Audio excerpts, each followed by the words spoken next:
श्रीगुरुभ्यो नमः। श्रीगुरुभ्यो नमः। प्रवीण वर्यः अस्तु। Temple Guruji, that's why. हाँ, Yeah. प्रिया जी आरंभ करें। हाँ जी, हाँ जी। So I will just begin with some few words. Respected scholars, esteemed guests, dear sadhakas, our warm greetings to all of you. On behalf of Sadvidya Pratishthanam, I extend a heartfelt welcome to everyone present for the fourth Gita Sangoshti. It is indeed a joy to see this growing forum of seekers who come together with a shared aspiration for inner reflection, learning, and spiritual growth. The Bhagavad Gita continues to guide humanity across ages because it speaks directly to the dilemmas of life and action. The theme of today's Sadhaka Sangoshti is Karma Yoga. It encourages us to reflect on how awareness, intention, and responsibility shape our actions and ultimately our inner evolution. Platforms such as this Sangoshti provide us an opportunity not only to listen and learn, but also to contemplate how the wisdom of the Gita can be lived in our daily lives. When seekers come together with sincerity, the dialogue itself becomes the form of sadhana. I am confident that today's session will inspire meaningful reflection and deepen our understanding of Karma Yoga further. With these words, may I now request Dr. Srimati Dharmaji, Senior Executive Member of Sadvidya Pratishthanam and former Senior Sanskrit Faculty at Delhi University, to kindly chair today's session as Saraswat Vidushi, introduce the topic of the Sangoshti and present our keynote speaker. I also request Dharmaji to graciously guide the proceedings and take the session forward. Following the session, we will have a quiz session on Kahoot, after which there will be a summing up and concluding remarks. Over to you, Dharmaji. Dhanyavadaha. Namo Namah. Shri Gurubhyo नमः। वंदे वाणी विनायकौ सर्वेभ्यः प्रणामांजलिं समर्प्य अहं किंचित वक्तुकामास्मि। गीता का कर्म योग जो आज का विषय है, उस विषय में मैं संक्षिप्त सा कुछ कहूंगी। भगवत गीता संस्कृत वाङ्मय का सर्वाधिक लोकप्रिय धार्मिक ग्रंथ एवं सर्वाधिक सुंदर दार्शनिक गीत है। यह एक ऐसा ग्रंथ है जिसमें दर्शन की सुंदरता शोभित हो रही है, धर्म शास्त्र की शोभा विकसित हो रही है, नीति विद्या की आभा आभासित हो रही है और काव्य की कमनीयता परिस्पंदित हो रही है और उपनिषदों की छवि छलक रही है। अतएव कहा जाता है, गीता सुगीता कर्तव्या किमन्यै शास्त्र विस्तरे। गीता युग युग का जीवन ग्रंथ है। मनुष्य जब जैसा पथ प्रदर्शन चाहता है, गीता उसे वैसा ही मार्गदर्शन कराती है। जब जैसी साधना की आवश्यकता का अनुभव होता है, गीता वैसी ही साधना के साधनों का योग जुटा देती है। यही कारण है इस जीवन शास्त्र ने समकालीन विचारधारा को सर्वाधिक प्रभावित किया है। गीता का दर्शन आज के दुख दावानल से दग्ध हो रहे विश्व को शीतलता प्रदान करता है, अपनी दुर्दशा पर सिसकते धर्म को सांत्वना देता है। काम क्रोध लोभ मोहादि में अंधे होकर अन्याय एवं अनाचार में संलग्न मानव को ज्ञानालोक से आलोकित करता है। छल कपट प्रपंच व्यापार रत मनुष्य को सन्मार्ग पर प्रवृत्त करता है। मूर्छित प्राय पड़े नियम संयम आदि उदात्त गुणों को युक्त आहार विहारस्य युक्त चेष्टस्य कर्मसु युक्त स्वप्नावबोधस्य योगो भवति दुःखः। इन आदि उपदेशों द्वारा उद्घाटित कर पुनः जीवित करता है। सैकड़ों आशा पाशों से निबद्ध काम क्रोध परायण अन्याय पूर्वक अर्थ संचय की कामना से व्यग्र तथा इदमद्य मया लब्धम इमं प्राप्स्ये मनोरथम इदमस्ति इदमपि मे भविष्यति पुनर्धनम इत्यादि चिंताओं के चक्र व्यूह में चक्कर काटते मानव को निष्काम कर्मयोग की शिक्षा देकर शांति प्रदान करता है। यह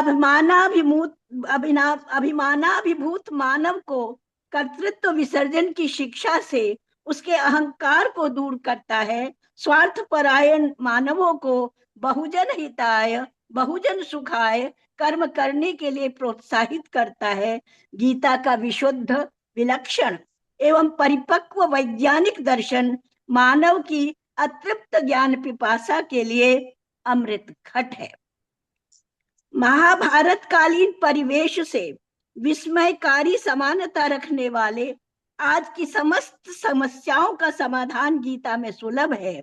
वस्तुतः गीता किसी देश, काल, समाज, जाति अथवा व्यक्ति विशेष के लिए नहीं, यह सार्वभौमिक, सार्वकालिक एवं सार्वजनिक कल्याण को ध्यान में रखकर रची गई है। अतः कल्याण की उत्कट अभिलाषा वाला, प्रत्येक परिस्थिति में व्यवहार मात्र की कला सिखाने वाली गीता का आश्रय हर व्यक्ति ले सकता है। वर्तमान विश्व की तनावपूर्ण स्थिति में गीता के उद्गार द्वंद्वग्रस्त मानव के लिए निर्द्वंद्व जीवन का मार्ग प्रशस्त करते हैं। गीता को योग शास्त्र कहा जाता है। गीता में योग, योगी अथवा योग शब्द से बने सामासिक शब्द लगभग 80 बार प्रयुक्त हुए हैं। गीता के प्रत्येक अध्याय के अंत में अध्याय समाप्ति दर्शक संकल्प में भी कहा गया है कि गीता योग शास्त्र है। योग शब्द के पातंजल योग आदि अनेक अर्थ हो सकते हैं, परंतु गीता में युक्ति, साधन, कुशलता, उपाय, जोड़, मेल आदि अर्थ ही कुछ हेर फेर से सारी गीता में प्राप्त होते हैं।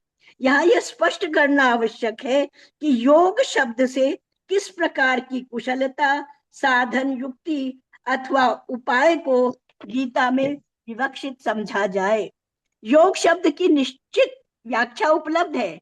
योगः कर्मसु कौशलम, अर्थात कर्म करने की किसी विशेष प्रकार की कुशलता, युक्ति, चतुराई अथवा शैली को ही योग कहा जाता है। शांकर भाष्य में भी योग कर्मसु कौशलम का यही अर्थ लिया गया है। कर्म में स्वभाव सिद्ध रहने वाले बंधन को तोड़ने की युक्ति है। गीता में योग का प्रधान अर्थ कर्म योग ही लिया गया है। मन की मलिनता के कारण मानव अनाचार में प्रवृत्त हो जाता है। राग द्वेष प्रयुक्त होकर कर्म करने के कारण हिंसा, पक्षपात आदि का शिकार बनने लगता है। गीता ऐसे मलिन मति मानव की विशुद्धि के लिए कर्म योग प्रतिपादन करती है। कर्म योग के इस परम तत्व को 4 सूत्रों में निबद्ध किया गया है। सब जानते ही हैं, कर्मण्येवाधिकारस्ते मा फलेषु कदाचन मा कर्म फल हेतुर्भु मा ते संगोस्त्व कर्मणि। मनुष्य को कर्म करने का अधिकार है, परंतु वे कर्म पवित्र, सात्विक और शास्त्र विहित श्रेष्ठ कर्म ही होना चाहिए। फल पर किसी का अधिकार नहीं है।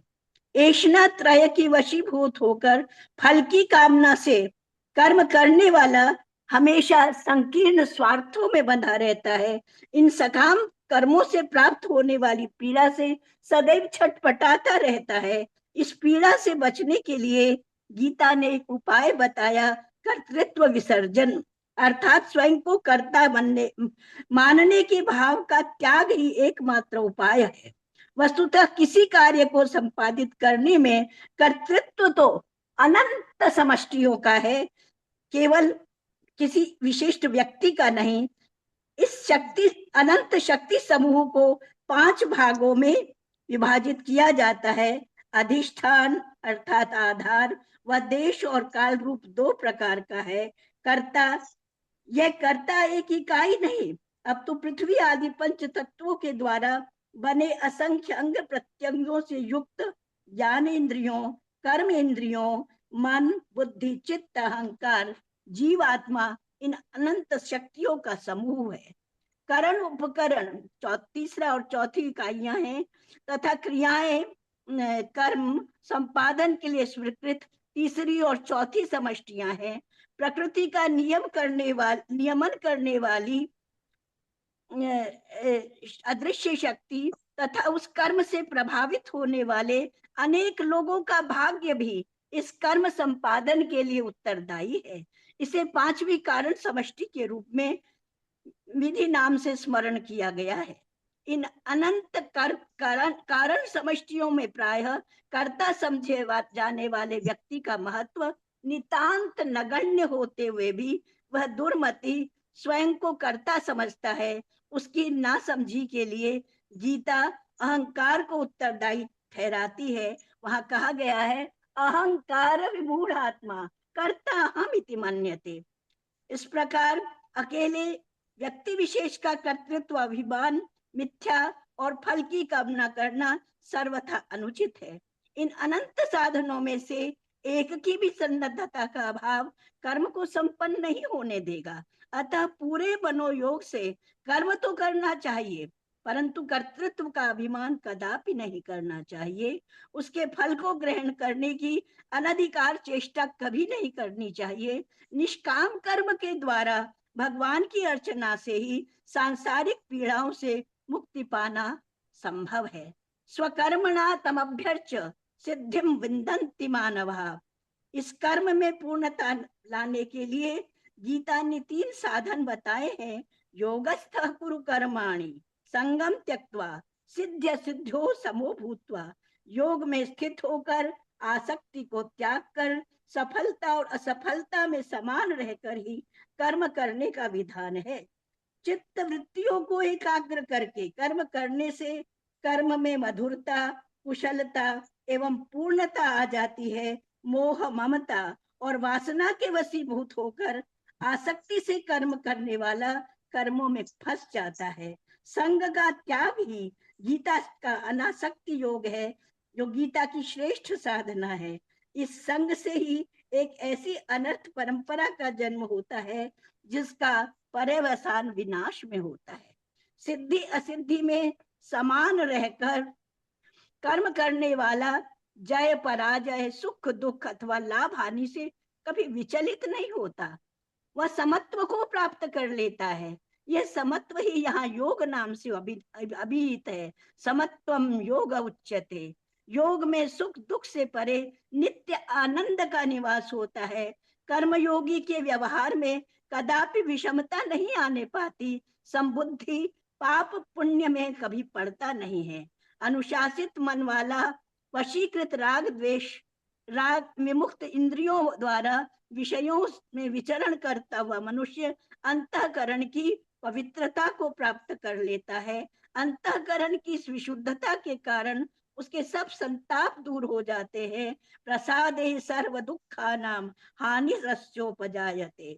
गीता सावधान करती है कि कर्म का आरंभ न करने से कोई निष्काम नहीं बन जाता और न ही कर्मों का त्याग करके कोई सिद्धि प्राप्त कर सकता है। अतः गीता का संदेश है, नहीं कश्चित क्षणमपि जातु तिष्ठत्य कर्मकृत तथा नियतम कुरु कर्मत्वम कर्म नैव हि संसिद्धिम आस्थिता जनकादय आदि कह करके यहाँ पर स्पष्ट किया है कि इन चरित्रों से शिक्षा लेकर लोक संग्रह के लिए कर्म करना अनिवार्य है। संसार में प्रकाश स्तंभ महापुरुष पर धर्म और देश का भारी उत्तरदायित्व है। उन्हें अपने कर्तव्य पालन के साथ साथ पीड़ित मानवता की सेवा भी करनी है, क्योंकि जनसाधारण उनका अनुसरण करता है। यद यद आचरति श्रेष्ठ तत्तदेवितरो जना स यत् प्रमाणम कुरुते लोकस्तद अनुवर्तते। तो इस तरह से बहुत सारे विषय हैं, बहुत विस्तार में इस पर बोला जा सकता है, पर मैं तो केवल प्रारंभ में थोड़ी सी पृष्ठभूमि ही बता रही हूँ। और एक चीज और है कि उस कर्म में लिप्त नहीं होना, कामना नहीं होनी चाहिए। तो भगवान कृष्ण अपना उदाहरण देते हुए बताते हैं, न माम कर्माणि लिम्पन्ति न मे कर्म फले स्पृहा इति माम यो भिजानाति कर्म भी न सबध्यते। और यहाँ उन्होंने एक और चीज बताई कि हमें ये भी जानना जरूरी है, कर्म कैसा होना का कर्म की आधारशिला पर ही जीवन का भव्य भवन विराजमान है। अतः हमें स्पष्ट होना चाहिए कर्म क्या है। ये जानना भी एक जटिल समस्या है। किम अकर्मेति कवयोप्यत्र मोहिता तत्ते कर्म प्रवक्ष्यामि यद ज्ञात्वा मोक्षसे अशुभात्। तो ये सब गीता के अनुसार ये कर्म की गति बड़ी गहन है। गहना कर्मणो गति ही। लोकमान्य तिलक के अनुसार ज्ञान भक्ति युक्त कर्म योग ही गीता का सार है। गीता का यह ज्ञान मोह ममता वासना तथा आसक्ति को विगलित कर शांति का मार्ग प्रशस्त करता है। हमारी सभी समस्याओं का समाधान गीता में समुपलब्ध है। गीता के प्रकाश में जब आज के संघर्षों के मूलभूत विभिन्न मतवादों पर मनन किया जाता है तो प्रतीत होता है कि तत्वतः सब कुछ एक ही है। जो बाह्य अंतर प्रतीत हो रहा है वह मात्र दृष्टिकोण का भेद है। गीता का आश्रय लेने वाले कभी निराश नहीं होते। आज के युग में गीता की प्रासंगिकता के प्रमाण में ये कहा जा सकता है कि कोई ऐसी समस्या नहीं, कोई ऐसी निराशा नहीं, कोई इस तरह का वो नहीं जिसका समस्या नहीं जिसका समाधान गीता में उपलब्ध न हो। अतः विषाद के क्षणों में आज भी मानव मार्गदर्शन के लिए सदैव गीता की शरण ले सकता है। प्रोफेसर 6 वर्ष विभागाध्यक्षा तथा छात्र कल्याण डीन के रूप में कार्यरत रही। वर्तमान में विश्वविद्यालय की कोर्ट सदस्य तथा राष्ट्रीय संस्कृत विश्वविद्यालय तिरुपति की एग्जीक्यूटिव समिति की सदस्य हैं। उन्होंने अनेक प्रशासनिक भूमिकाएं निभाई हैं। मानव संसाधन विकास मंत्रालय द्वारा वृंदावन और देवघर के आदर्श संस्कृत महाविद्यालयों की चेयरमैन नियुक्त हुई। वर्तमान में अंबाला के आदर्श संस्कृत महाविद्यालय की चेयरमैन है। संस्कृत भारती में भारतीय उपाध्यक्षा एवं प्रांत प्रचार प्रमुख का दायित्व वहन कर चुकी हैं। यूजीसी का अपने बहुत सारे सम्मानों से सम्मानित किया गया है।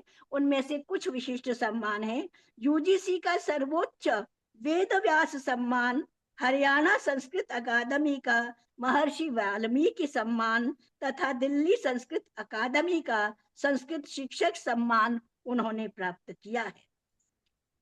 वो शोध और लेखन में भी अपना प्रमुख स्थान रखती हैं। 7 पुस्तकें प्रकाशित हैं जिनमें पाणिनि व्याकरण, संस्कृत वाङ्मय में पर्यावरण और जल विज्ञान इत्यादि पर जो ग्रंथ हैं वो बहुत प्रमुख माने जा सकते हैं।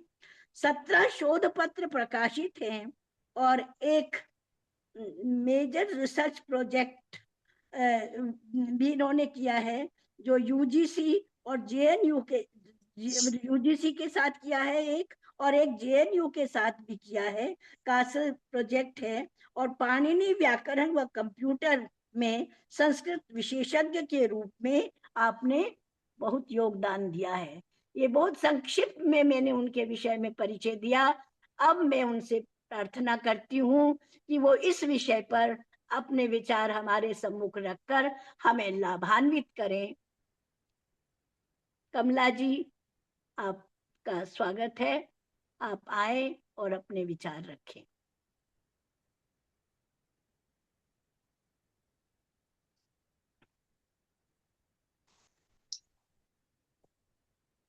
मम ध्वनि श्रूयते? जी। आं महोदय, सम्यक्तया श्रूयते। ॐ कृष्णाय वासुदेवाय हरये परमात्मने प्रणतक्लेशनाशाय गोविन्दाय नमो नमः। वन्दे गुरुपरम्परां वन्दे स्वीयां प्रेरणास्पदां ज्येष्ठां भगिनीं प्रोफेसर धर्मा महोदयां तां नमस्कृत्य सद्विद्याप्रतिष्ठाने न समायोजितायां संगोष्ठ्यां सर्वेषाम् अभिनन्दनम्। संगोष्ठ्याम् अस्याम् अद्य श्रीमद्भगवद्गीतायां प्रतिपादित कर्मयोगान्तर्गतं गहना कर्मणो गति इति विषयः अत्र निर्धारितः।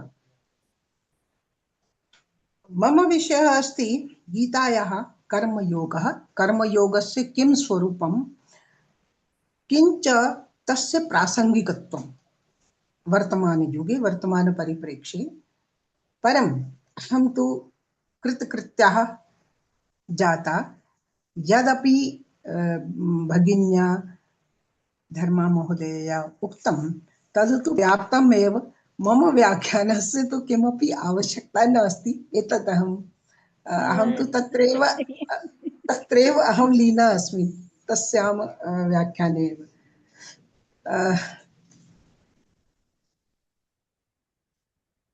जैसे धर्मा दीदी ने कहा कि उनके जीवन की प्रेरणा भगवत गीता है, इसी प्रकार मैं भी कुछ अंशों में उनके मार्ग का अनुसरण करती हूँ। मेरी प्रेरणा, मेरे जीवन की कार्यशैली, मेरी दिग्दर्शिका, कर्तव्यानुपालन में मेरी जो शिक्षिका है श्रीमद् भगवत गीता को मैं मानती हूँ। इसका अर्थ ये हुआ कि समाज में, परिवार में और जिस संस्था में मैं कार्य करती हूँ, जहाँ भी जिस भी भूमिका में हूँ, उसको अनुपालन करने के लिए, वहाँ जो मेरा दायित्व निश्चित है उसका अनुपालन करने में गीता ही मेरी पथ प्रदर्शिका है। इसलिए यह विषय मुझे बहुत अच्छा लगता है। मैं तथैव विदुषी नहीं हूँ यथा भगिनी धर्मा जी। कुछ विचार आपके समक्ष रखूंगी, यदि आपका कुछ आप लाभान्वित होते हैं तो मेरा ये प्रयास सफल होगा। जैसा अभी धर्मा जी ने भी ये श्लोक पढ़ा, गीता सुगीता कर्तव्या किमन्य शास्त्र विस्तरई या स्वयं पद्मनाभस्य मुख पद्मात विनिसृता। तो ये महर्षि व्यास का वचन है। इसका अभिप्राय यह है कि उपनिषद, दर्शन, पुराण आदि शास्त्रों में जो भी गहन ज्ञान निहित है उसका सार तत्व श्रीमद् भगवत गीता में वर्णित है। क्यों ऐसा कहा उन्होंने? क्योंकि साक्षात पद्मनाभ भगवान श्री कृष्ण के मुखारविंद से निश्रित जो गीता है संपूर्ण मानव जाति के लिए अमर संदेश है। और गीता का अमर संदेश सार्वकालिक, सार्वभौमिक और सार्वदेशिक है। गीता शास्त्र समस्त मानव कल्याण के लिए है, क्योंकि समस्त प्राणियों की उत्पत्ति ईश्वर से ही हुई और ईश्वर से ही इस जगत की सृष्टि हुई। इसलिए श्री कृष्ण भगवान का जो उनका जैसा जो दिव्य उपदेशक था, और वो गुरु थे। उपदेशक गुरु कौन थे? भगवान श्री कृष्ण स्वयं। एवं अर्जुन सदृश योद्धा, वो योद्धा भी एक विशिष्ट योद्धा, ऐसा वो प्रश्न करता योद्धा, विशिष्ट प्रश्न करता योद्धा। इन दोनों की जो संवाद रूप में श्लोकमय संवादों में निबद्ध पावन गीता रुचिकर तो है ही, इसमें भाव, गूढ़ और रहस्य है, तथापि अत्यंत जीवनोपयोगी, कल्याणकारी, सर्वसुखाय और मंगलदायक भी है। जो व्यक्ति गीता का पठन, मनन, अध्ययन करता है वह विशिष्ट होता है। यह भी हमारे पूर्व कर्मों का ही संस्कार है, जो हम गीता को पढ़ पाते हैं, गीता को सुन पाते हैं। ये हमारे पूर्व जन्म के संस्कार है, ये हमारे पूर्व कर्मों के संस्कार है। इसलिए गीता के 18वें अध्याय में भगवान ने स्वयं कहा, अध्यक्ष्यते च य इमं धर्मं संवाद आवयोः ज्ञान यज्ञेन तेन अहम इष्टम श्यामिति मे मतिः। अभिप्राय हुआ कि जो व्यक्ति श्री कृष्ण अर्जुन के संवाद स्वरूप इस अध्यात्म चर्चा को पढ़ेगा और अपने अंतःकरण में धारेगा, न केवल श्रवण करेगा, श्रवण, मनन और निधिध्यासन, 3 हमारी शास्त्रीय परंपराएं हैं, तो उन तीनों में से ये पहले श्रवण करेगा और फिर उसको मनन करेगा, अपने अंतःकरण में निधिध्यासन करेगा, उसके ज्ञान यज्ञ से मैं प्रसन्न हो जाता हूँ। और ज्ञान यज्ञ से यहाँ अर्थ है श्रेयात द्रव्यमयात यज्ञात ज्ञान यज्ञ परंतपः। सर्व कर्माखिलम पार्थ ज्ञाने परिसमाप्यते। हे पार्थ, सब कुछ जो है इस संसार में द्रव्यमय यज्ञ से ज्ञान यज्ञ श्रेष्ठ है, क्योंकि सभी कार्य ज्ञान में समाहित हैं। मनुष्य अपने कर्तव्य कर्मों के द्वारा परम सिद्धि को प्राप्त करता है, और विद्वान जो है गीता का प्रतिपाद्य विषय प्रमुख रूप से ज्ञान योग, कर्म योग और भक्ति योग का विवेचन मानते हैं। ज्ञान के द्वारा सत्य का साक्षात्कार किया जा सकता है, कर्म के द्वारा चित्त की शांति प्राप्त की जा सकती है, तथा भक्ति के द्वारा परम आनंद प्राप्त किया जा सकता है। यहाँ उन्होंने कहा कि द्वंद्वों का समत्व ही योग है। गीता का बहुत ही प्रसिद्ध जो श्लोक है, अभी दीदी ने सुनाया, योगस्थः कुरु कर्माणि संगम त्यक्त्वा धनंजय सिद्ध सिद्ध्यो समो भूत्वा समत्वम योग उच्यते।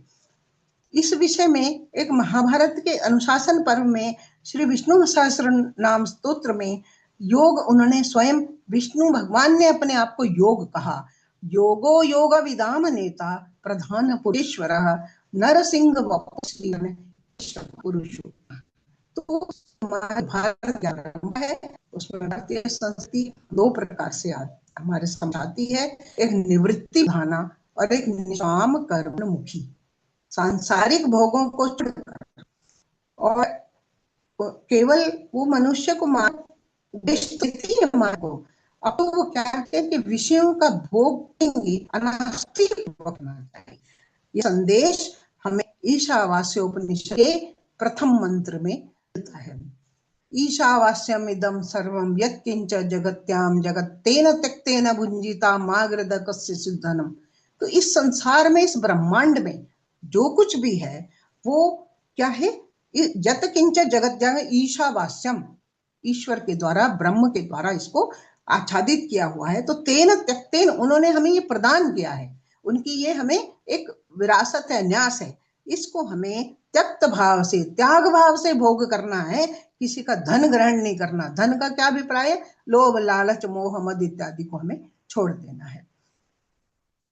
कि जो भी कुछ चराचर जगत में है उसको त्याग भावना से भोग करेंगे, ये हमारी निवृत्ति जो प्रधान संस्कृति है उसका एक प्रतीक है। निवृत्ति प्रधान भोग होना चाहिए। इसीलिए जो हमारे ऋषि हैं वो निवृत्ति प्रधान भोग को ही प्रश्रय देते हैं। परानिष्कामत्व जो दृष्टि है योगाभ्यास से ही प्राप्त हो सकती है, ये विचार समस्त मनीषियों ने बार बार प्रतिपादित किया और गीता इसके लिए सबसे उपयुक्त ग्रंथ है, सबसे उपयुक्त एक अमर संदेश है, दिव्य अमर संदेश है। इसलिए हम कहते हैं सर्वोपनिषदो गावो दोग्धा गोपाल नंदना पार्थो वत्सः सुधीर भोक्ता दुग्धम गीतामृतम। तो ये जो कहा गया कि ये केवल ईश्वरीय वाणी नहीं है गीता, ये व्यावहारिक जीवन दर्शन की विशद ग्रंथ है, सर्वोत्कृष्ट है, सर्वलोक प्रिय है, धार्मिक आकर ग्रंथ है।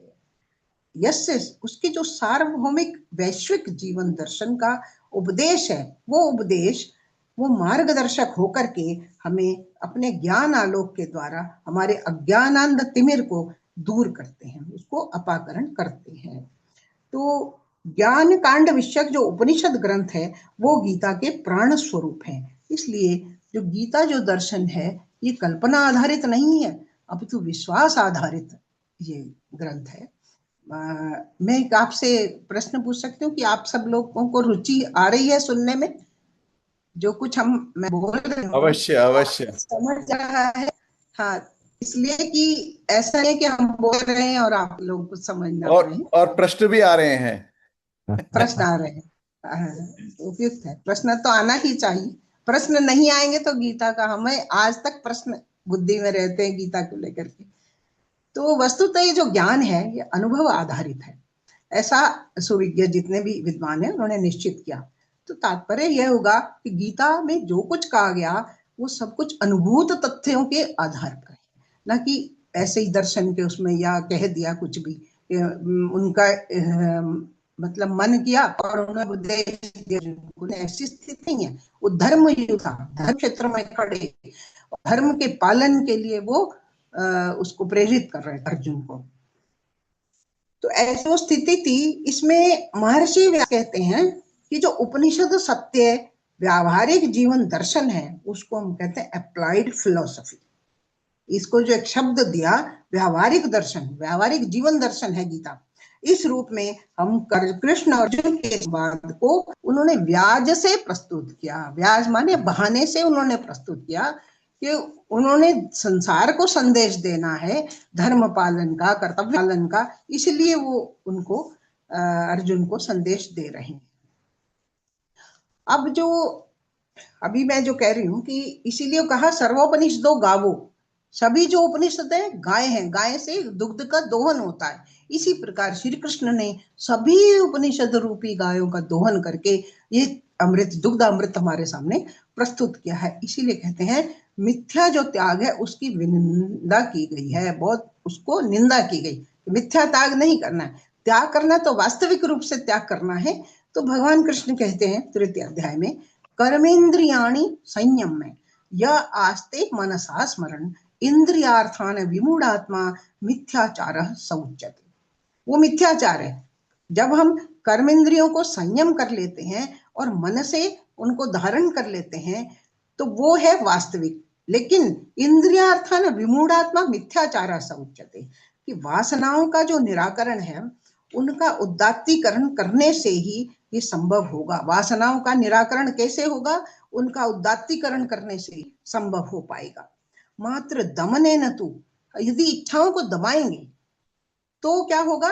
ताः न विनश्यन्ति। जैसे एक वस्तु होती है ना, उसको दबाते हैं फिर उछल करके ऊपर आती है, तो उस प्रकार से हमारी इच्छाएं हैं। हम इच्छाओं को जब दमन करते हैं, जबरदस्ती दमन करते हैं, बलपूर्वक बलात्, ताः न विनश्यन्ति, वो नष्ट नहीं होती। अज्ञान होने के कारण वो अंतर मन से स्मरण किया जाता है। इसलिए गीता में इस श्लोक में कहा गया कि जो विषय भोग हैं स्वयं दोष युक्त नहीं होते, परंतु मन में जब विषय भोगों के प्रति उत्पन्न होने वाला राग द्वेष आदि उत्पन्न हो जाते हैं और उनके प्रति अनुराग हो जाता है, वो द्वेष है। भोग तो सब समान है, किसी के लिए विशिष्ट है, किसी के लिए नहीं है, लेकिन उनको हम किस प्रकार से भोगते हैं, कितनी इच्छाओं का हम दमन करते हैं, वो एक प्रश्न यहाँ पर है कि हम जितना उनको दबाएंगे उतना वो बाहर आएगी वस्तु। उस पूर्ण रूप से त्याग वृत्ति से, अनासक्त भाव से समस्त प्रकार के जो नित्य नैमित्तिक प्रायश्चित उपासना आदि कर्म है उनका विधान यहाँ किया गया है गीता में। तो प्रायश्चित सदृश कर्मों का विधान दोषों का प्रक्षालन के लिए किया गया। दोष भी तो हो जाता है ना, जब हम गलत कार्य करते हैं, अनुचित कार्य करते हैं तो दोष उत्पन्न हो जाता है, उसके लिए हमें प्रायश्चित भी करना पड़ता है। तो प्रायश्चित से उन दोषों का प्रक्षालन हो जाता है, क्योंकि दोष की उत्पत्ति तो किसी भी स्तर पर हो सकती है, किसी भी स्तर में। यानी मन से स्मरण कर रहे हैं, उसको हम अपने एक्शन में ला रहे हैं, तो किसी भी स्तर पर वो हो सकता है। वो स्तर बताए हैं कायिक, वाचिक, मानसिक सर्वविध कर्मों में जैसी सुस्पष्ट विधि निषेध संयोजना श्रीमद् भगवद गीता में की गई है, उससे अन्यत्र हमको कहीं भी प्राप्त नहीं होती। तो जो अर्जुन की जो निराशा है सामान्य निराश जन की नहीं है, वो क्षणिक मनोवृत्ति नहीं है, अपितु वो कैसी है? शून्यता की संवेदना प्रतीत होती है और जो हृदय में अनुभूत की जाती है, जिससे विविध सुख भोग विषय निस्सृत हो जाते हैं। अर्जुन गहन मानसिक विषाद से पीड़ित हैं, दोनों तरफ सेना खड़ी है, युद्ध के लिए समुपस्थित हैं। विषादग्रस्त अर्जुन अपने उद्गार प्रकट करते हैं। क्या कहते हैं? गुरून् हत्वाई महानुभावान श्रेयो भोक्तुम भैक्षम अपि ही लोके हत्वार्थ कामांस्तु गुरुन् इहेव भुंजीत भोगान रुधिर प्रदीप्तान। कि हे भगवान, गुरून् हत्वा, गुरुओं को मारकर, अपने सभी वरिष्ठ जनों को मार करके, श्रेयो भोक्तुम, मुझे ये श्रेष्ठ पृथ्वी का भोग श्रेष्ठ नहीं लगता, उससे अच्छा मुझे लगता मैं भिक्षा मांग करके अपना गुजारा करूं, भैक्ष भाव से मैं इस लोक में रहूं, इस संसार में रहूं। हत्वार्थ कामांस्तु गुरु नहीं, तो इन गुरुओं को मार करके मैं यहाँ पर उन रुधिर में लिपटे हुए भोगों को, लिप्त भोगों को मैं भोगना नहीं चाहता हूँ। तो ऐसी जब स्थिति आ जाती है तो अर्जुन का जो शोक और मोह है उसको पूर्ण रूप से समूल उच्छेदन करने के लिए गीता का ये जो विलक्षण गूढ़ रहस्य मानव जीवन की प्रगाढ़ समस्याओं के समाधान के लिए प्रतिपादित किया। अर्जुन की बुद्धि उसको कर्तव्य कर्म से विमुख कर रही है, कर्तव्य पालन से उसको विमुख करती है। तो परंतु उसका जो उसकी दुर्बलता नहीं है, ये धर्म युद्ध के लिए तो अर्जुन पूर्ण रूप से तैयार है, सज्जित है, परंतु शोक मोह से ग्रस्त हो गया है। तो गीता का जो प्रारंभिक स्थल है जहां श्री कृष्ण श्रेष्ठ पुरुष के अनुकूल आचरण शिक्षा कराते हैं, इस स्थल से कर्म योग की जो क्रियात्मक पद्धति का उपदेश है प्रारंभ हो जाता है। ज्ञान योग, भक्ति योग, भक्ति योग को उन्होंने लिया है अन्य अध्यायों में। तो गीता की जो बात आती है कर्म योग की बात है, यहाँ से क्रियात्मक पद्धति का उपदेश प्रारंभ हुआ। गीता में स्पष्टतया कहा गया कि कर्म बिना एक क्षणम अपि मनुष्य नहीं ठहरता, नहीं कश्चित क्षणम अपि जातु तिष्ठत कर्मकृत। तो इसलिए जो श्री कृष्ण का उपदेश है वो क्या है, नियतम कुरु कर्म, अपने निश्चित कर्म को करो। त्वम कर्म जायो ही अकर्मणः, कर्म करना ही श्रेष्ठ है, अकर्म करना श्रेष्ठ नहीं है। डर करके कर्मों से भाग जाना, अपने कर्तव्य से भागना, ये श्रेष्ठ नहीं है। शरीर यात्रा अपि चते न प्रसिद्धेत अकर्मणः, यदि अनन्य होकर के व्यक्ति बैठ जाएगा तो शरीर की यात्रा भी स्थिर हो जाती है, अकर्मण्य हो जाती है, निष्क्रिय हो जाती है। तो श्रीमद् भागवत में जो उपनिषद आधारित व्यावहारिक जीवन प्रस्तुत किया गया है, मूलतः साधना में कर्तव्य मार्ग या कर्मयोग या ज्ञान योग या द्विविध मार्ग गीता में प्रतिपादित किया है। ज्ञान योग सशक्त, सरल एवं आध्यात्मिक रहस्य से उल्लेखित है और दोनों ही मार्गों में कर्म योग श्रेष्ठ है। इसलिए भगवान कहते हैं संन्यासः कर्म योग व निःश्रेयस करौभौ तयोस्तु कर्म संन्यासात् कर्म योगो विशिष्यते। संन्यास कर्म का परित्याग है। संन्यास लेना बहुत सरल कार्य होता है। अपने गृहस्थ आश्रम को छोड़ करके आप संन्यास 1 मिनट में लेकर के जा सकते हैं, केवल पीड़ा उसी क्षण में होगी। परंतु गृहस्थ में रह करके, अपने सांसारिक जीवन में रह करके जब हम उन पीड़ाओं को सहते हैं, उन दुखों को सहते हैं, उन संवेदनाओं को सहते हैं, वो लेना बहुत ही कठिन कार्य है। इसलिए उन्होंने कहा संन्यास क्या है, कर्म का परित्याग है। संन्यास में तो हम परित्याग ले लेते हैं, कर्मयोग उनका अनुष्ठान है और दोनों ही निःश्रेयस सिद्धि करते हैं।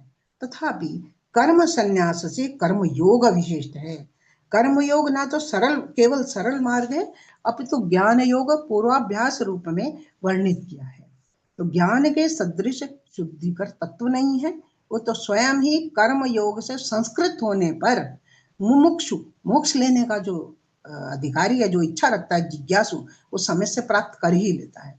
तो कर्म का त्याग और कर्म योग दोनों ही मुक्ति प्रदायक हैं, परंतु कर्म त्याग की अपेक्षा निष्काम कर्म संपादन अधिक श्रेयस है। तो कृष्ण भगवान का यह संदेश है कि निष्काम कर्म संपादन अधिक श्रेयस्कर है। वस्तुतः उन्होंने माना कि वस्तुतः कर्म त्यागी सन्यासी नहीं है। जो कर्म का त्याग करके चला गया वो सन्यासी नहीं माना जाता। तो क्या मानेंगे उसको, प्रत्युत कर्म फलाश्रय का परित्यागी कर्तव्य कर्म निष्पादक कर्मयोगी ही सन्यासी है। क्या दोनों में क्या थोड़ा सा अंतर आपको समझ आ रहा होगा कि जो कर्म का त्याग करता है उसको सन्यासी नहीं मानते। वो कहते हैं जो कर्तव्य कर्म निष्पादक कर्मयोगी है वो सन्यासी है। जो निष्काम भाव से कर्मों का निष्पादन करता है, जो उसमें लिप्त नहीं होता, ईशावास्य उपनिषद के दूसरे मंत्र में भी आता है न कर्म लिप्यते नरे, ऐसा वहां एक चरण है श्लोक मंत्र का। तो वो व्यक्ति कर्म में लिप्त नहीं होता। कर्म योग की विशेषता है कि स्वार्थ मान का, अहंकार का परित्याग करके सर्व कल्याण की भावना से कार्य किया जाए। अपनी क्षमता अनुसार कर्तव्य पालन श्रेयस्कर है। स्वार्थ रहित एकाग्र चित्त से, चिंता मुक्त भाव से, फल में अनासक्त भाव से, असाफल्य और साफल्य में समान भाव से कर्म संपादन करना ही कर्म योग। लाभा लाभो जया जयो कहते। तो योगस्थः कुरु कर्माणि सिद्धम संगम त्यक्त्वा धनंजय सिद्ध सिद्ध्यो समो भूत्वा समत्वम योग उच्यते।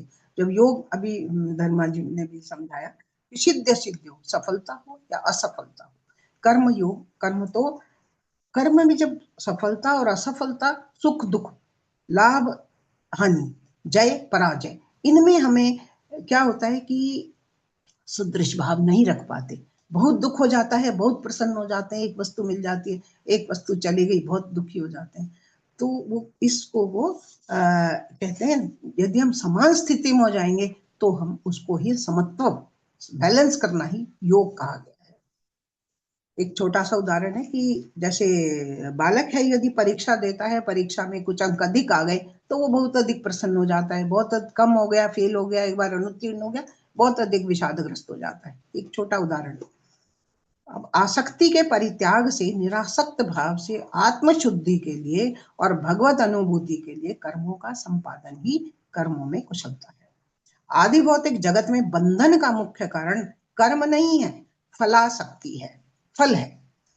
फल में यदि आसक्ति है तो कभी भी हम उसमें कुशलता नहीं प्राप्त कर सकते। इसलिए भगवान कहते हैं युक्तः कर्म फलम त्यक्त्वा शांतिमाप्नोति नैष्ठिकीम् अयुक्तः काम कारेण फले सक्तो निबध्यते।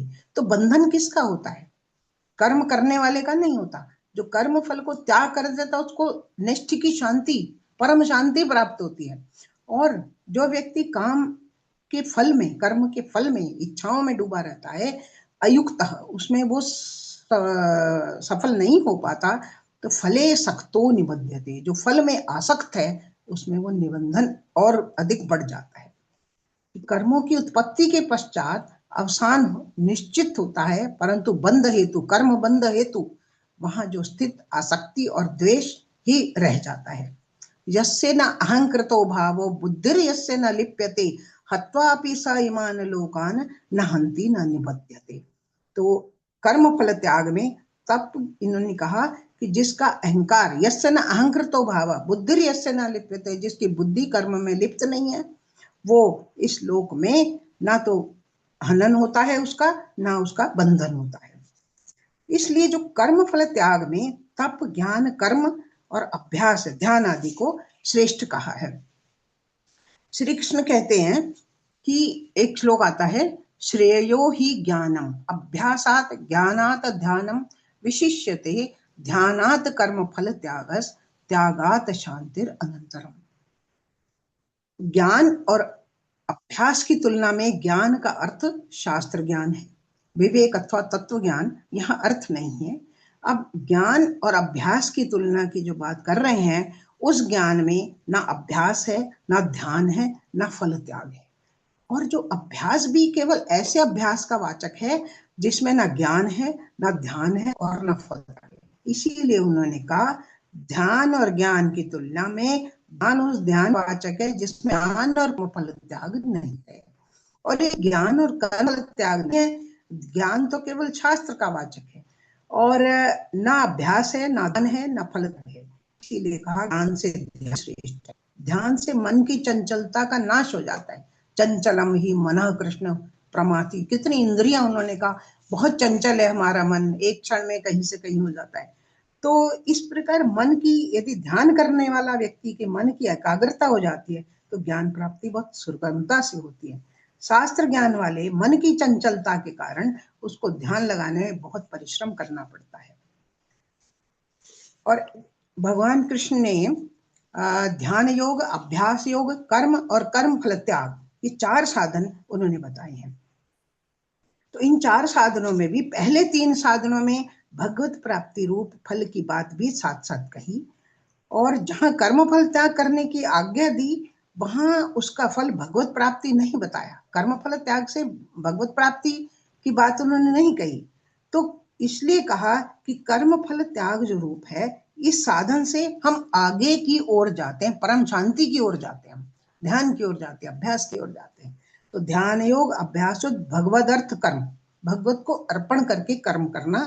कर्म फल त्याग के साधनों को बताने का अर्थ यही है कि साधक की सांसारिक क्रिया जितनी कम होगी वह उतना ही अधिक श्री भगवान में जो अर्पण करता जाएगा। वो कहेगा मैं भगवान के सर्वथा अर्पित हूं और मेरे परम प्रापणीय भगवान ही है। ऐसे मन और बुद्धि युक्त साधक जो कर्म करेगा उसके कर्म वास्तव में क्या होंगे? भगवान को अर्पित होंगे। कहने से भगवत अर्पित नहीं होता कर्म, उसको चेष्टा करने से, उसको अपने आचरण में लाने से ही भगवत अर्पित कर्म होते हैं।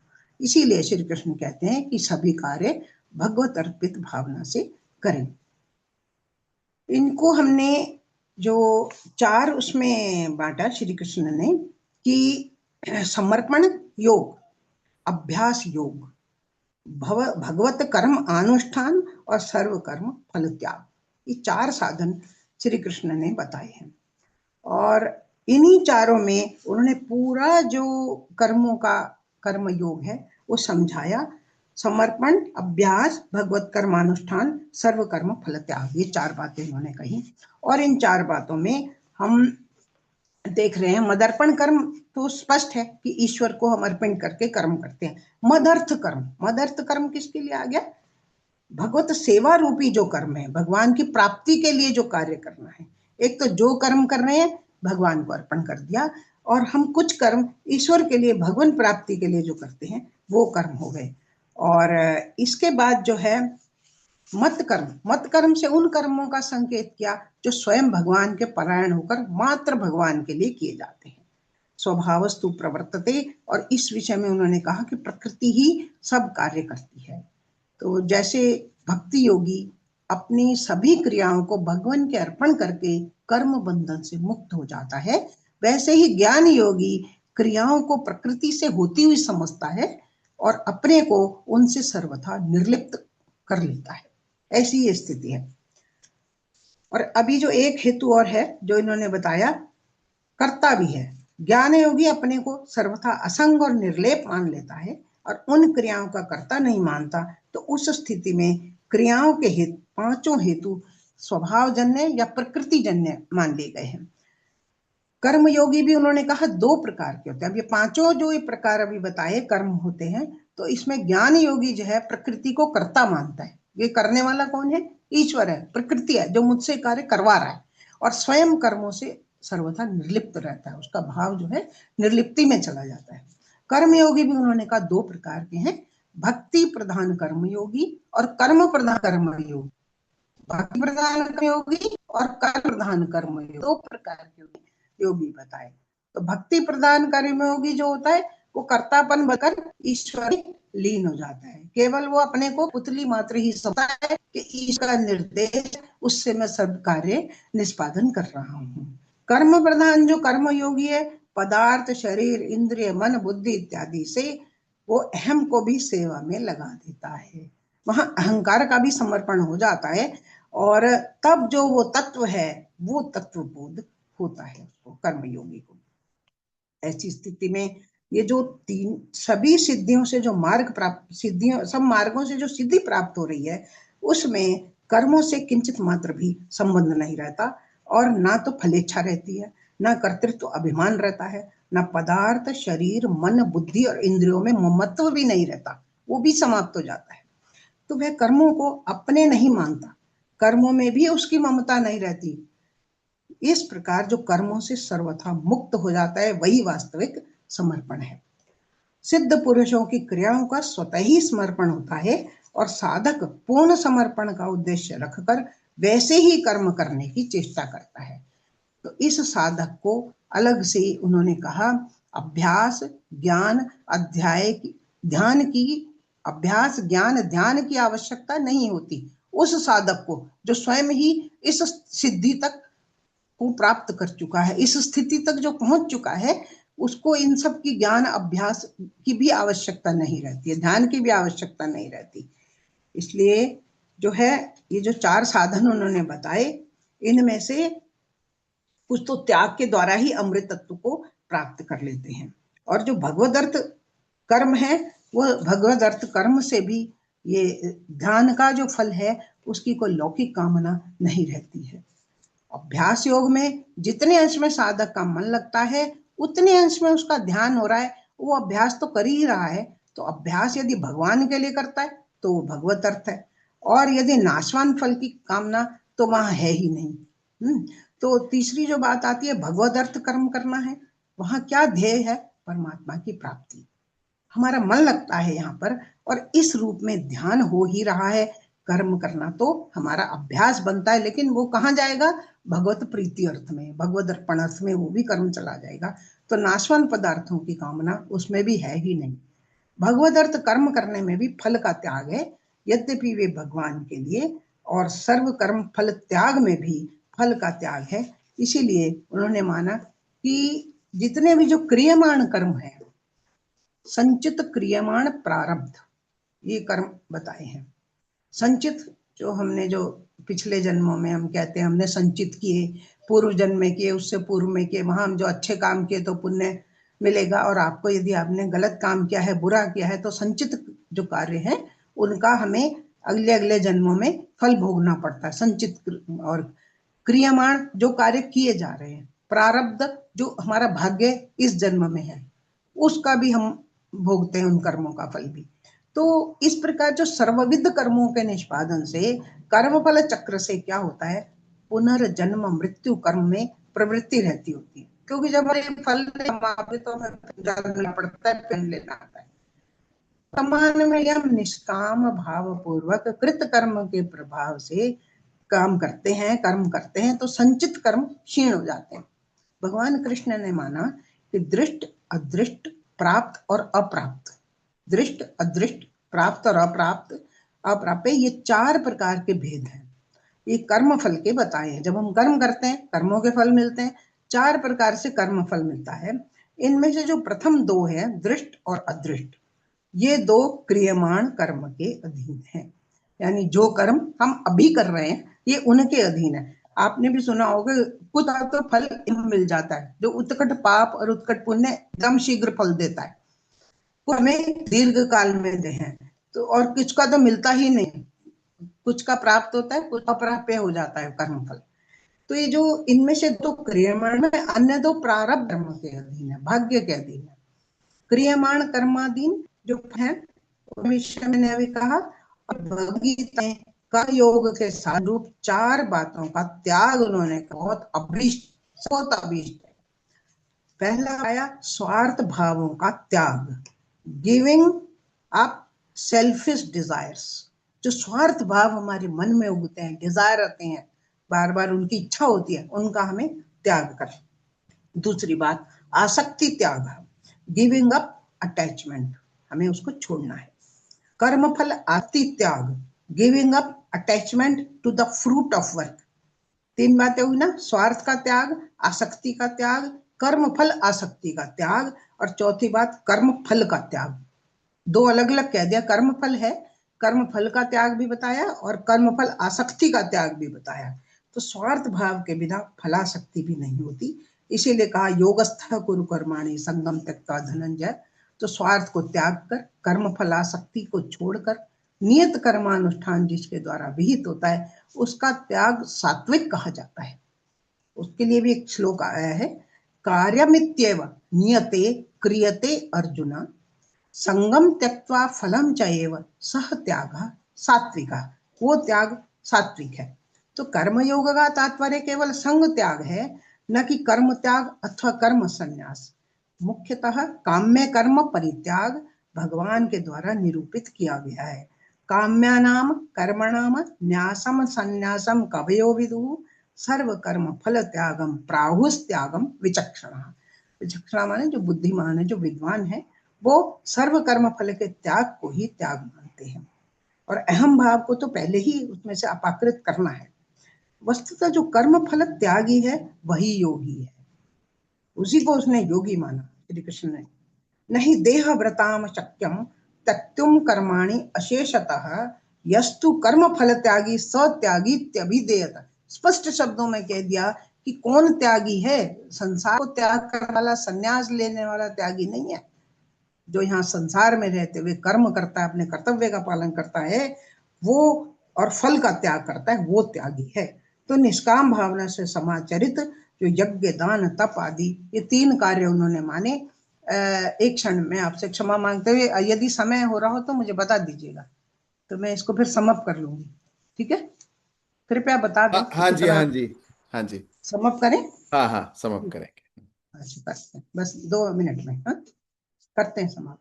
तो यज्ञ दान और तप, ये जो कर्म है इसके लिए गीता में कहा यज्ञ दान तपः कर्म न त्याज्यम कार्यमेव तत् यज्ञो दानम तपश्चैव पावनानि मनीषिणाम। कि केवल अपने कर्तव्य का पालन नहीं करना, उसमें 3 क्रियाएं और होनी चाहिए। यज्ञ होना चाहिए, दान होना चाहिए और तप होना चाहिए, और ये नित्य करनी चाहिए। इनका परित्याग कभी नहीं करना चाहिए। यज्ञ का अर्थ है यजन दान संगतिकरण, 3 अर्थ आते हैं इसके।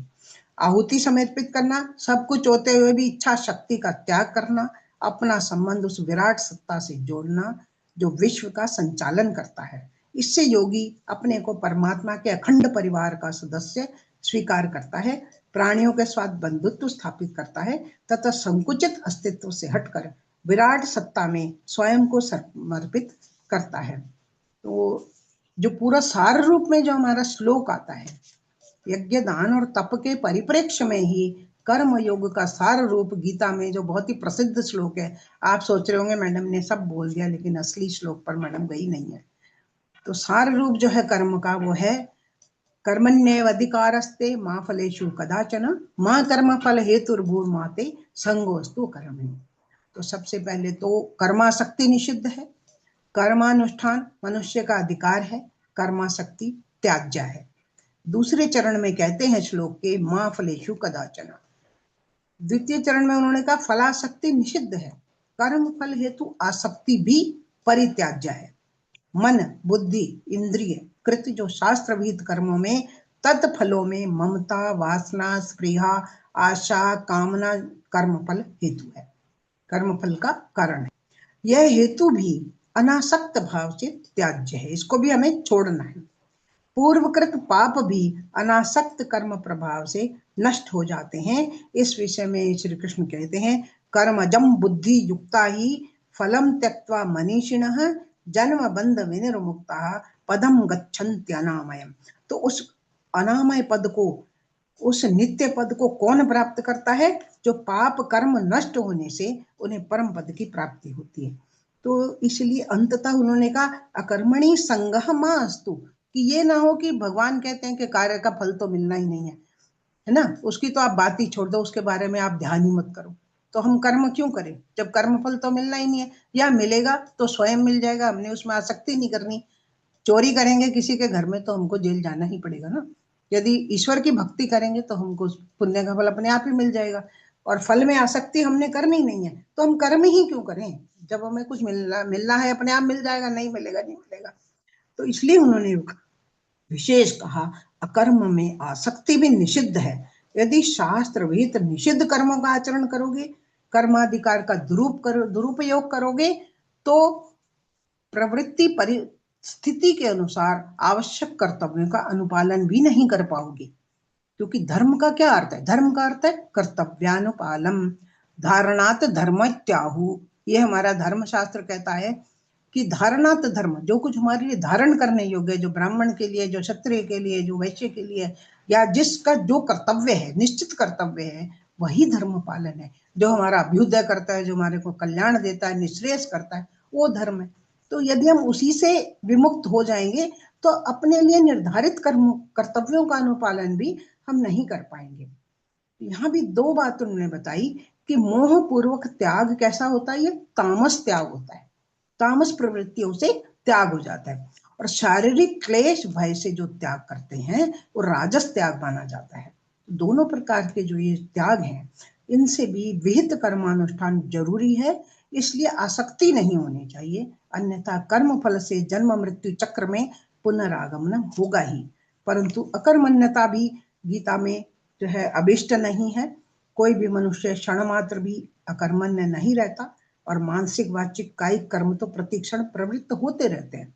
हम कई बार सो जाते हैं लेकिन हमारा दिमाग तब भी सोचता रहता है, कुछ ना कुछ फिर भी करते रहते हैं। तो कर्म अवश्य भावी है, कर्मों का अनुष्ठान करने का विधान ही गीता में योगः कर्मसु कौशलम कहा गया। अविचार्य जो कर्म किए जाते हैं व्यक्ति मात्र के द्वारा वैश्विक स्तर पर सर्वत्र व्याप्त समस्याओं का कारण, मनुष्य अपने लिए, परिवार, समाज, राष्ट्र और विश्व के लिए समस्या उत्पन्न कर रहता है। तो अब यदि हम इसको निष्कर्षतः कहें तो क्या स्थिति आती है कि शास्त्रोक्त विधि से कर्म फल की इच्छा से, परित्याग से, अनासक्त कर्मानुष्ठान से समस्याओं का पूर्णतः उन्मूलन संभव है। सामाजिक राजनीतिक पर्यावरणात्मक, जिस प्रकार भ्रष्टाचार इत्यादि जो चारित्रिक स्वास्थ्य जो समसामयिक समस्याएं, आयु की है समस्याएं, उनका विनाश कैसे हो सकता है? कर्मगत दोषापनयन से ही संभव हो सकता है। श्रेष्ठ आचरण से धैर्य, क्षमा, दम, अस्तेय आदि जो गुणाधान है वो स्वयं ही प्रवृत्त हो जाता है। ये धर्म के जो 10 लक्षण बताए, धृति, क्षमा, दमो, अस्तेय, उनके लिए कहा। लोक में जो परस्पर ईर्ष्या है, राग है, द्वेष है, अहम भाव है, ये जो दुष्प्रवृत्तियां हैं शांत हो जाती हैं। और कर्म तो जीवन के प्रवाह के रूप में माना गया, यस्तु जीवनम सततम प्रवर्तते। और कर्म के बिना शरीर यात्रा भी सिद्ध नहीं होती, ऐसा गीता में कहा। तो मैं अंत में एक श्लोक कह करके और आपसे अपनी वाणी को विराम दूंगी। नियतम कुरु कर्म त्वं कर्म जायो हि अकर्मणः शरीर यात्रा अपि च तेन प्रसिद्धेत अकर्मणः। और गीता का जो अमर संदेश है, स्वे स्वे कर्मणि अभिरतः संसिद्धिम लभते नरः, ये जो गीता का अमर संदेश है। और आपने मुझे इतना धैर्य से सुना। कुछ यदि लाभ प्राप्ति हुई और यदि नहीं हुई तो मैं उसके लिए क्षमा प्रार्थी हूँ। आपके सामने वक्तव्य प्रस्तुत है और आपका बहुत बहुत हार्दिक कृतज्ञता प्रकट करती हूँ कि आपने इतना अवसर मुझे दिया, सदविद्या प्रतिष्ठान का और धर्मा दीदी का, क्योंकि मैं उनकी अंधानुभक्ति हूँ, भक्ति करती हूँ दीदी की और उनको अपनी प्रेरणा मानती हूँ। मेरे लिए समादरणीय है, मान्य है। आप सब भी बहुत मान्य है, सभी साधिकाएं और प्रिया जी एवं शिखर जी, सभी का बहुत बहुत हार्दिक धन्यवाद। नमस्कार। कमला जी, आप कुछ देर तो रहेंगी, क्योंकि प्रश्न भी जी जी, ऐसा नहीं कि आपको सुनने में कोई नहीं जी, बिल्कुल। बहुत आनंद आ रहा था, लेकिन हाँ साथ ही में इतने आपके भाषण से ज्यादा मेरे पास प्रश्न इतने हो गए हैं कि उसके बाद उसको कैसे कंटेन करें। और इसमें बोला जाता है सकृत गीतांबसी स्नानम संसार मलनाशनम, और आपने और धर्मा जी ने शुरू किया। जी और आप जिस तरह हमें लेके गई अंदर में, हम कहीं खो जाएं उसमें, उस अंबसी स्थानम ने उसमें स्नान में खो जाएं, उसी का बिल्कुल। चिंता था कि इतना गहन है, कितना कितना विस्तार है विषय जी का। तो हम्म, तो अब आगे इस चर्चा को बढ़ाते हुए, आज जो हमारे समक्ष कई उनको साधक, तो हम सब साधक ही हैं, उनमें कुछ तो ऐसे साधक हैं जो अपने आप को इस परिप्रेक्ष्य में डालते हैं और अपने समस्याओं को किस तरह से उनका निवारण होता है उसको गीता के द्वारा कैसे उसका समस्या का समाधान मिले, उसमें किसी किसी साधक का कोई आज प्रस्तुति है तो अगर है तो कृपया करके वो आगे आए और अपना प्रस्तुति करें। हरिओम। बिल्कुल है। आई थिंक पवन जी आप करेंगे। Yes, Mahoday, I will do it. So पूर्व I'll share the screen also. या